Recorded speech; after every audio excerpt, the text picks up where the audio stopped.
So Red Flag is the Air Force's premier combat exercise for combat air forces. What we get out of this training event is it's an opportunity for us to simulate combat for a lot of our aviators for the very first time and integrate with other aircraft, whether it's combat aircraft from the Air Force, some of our partner aircraft from the Navy and Marine Corps, and then also our coalition and allied partners that we get to participate with in this exercise.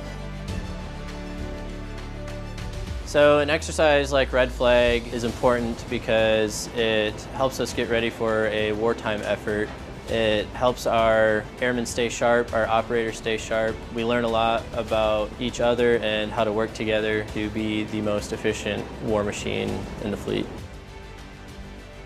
The most exciting part about Red Flag for me is watching the younger airmen find their sense of purpose and their why as to the mission behind the B-1 and why they took their oath to serve their country.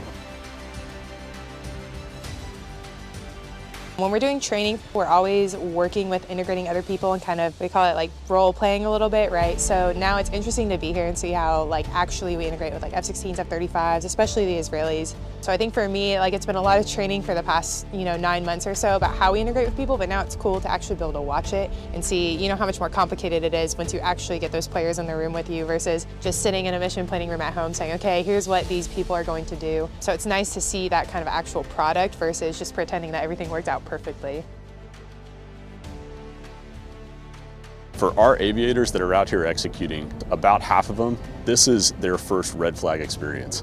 And what that means to them is this is the first time that they have executed in an airspace flying in the same area with 37 to 45 aircraft at any given time. That's a lot of aircraft to be in one space and a huge problem that they have to solve, and then a lot that is going on in that environment.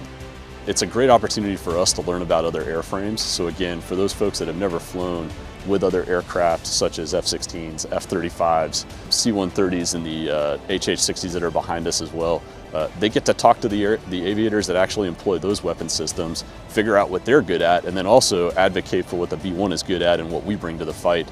Not only what we can strike targets against, how that looks, but also what kind of support we need in order to get into the targets and then come home safely.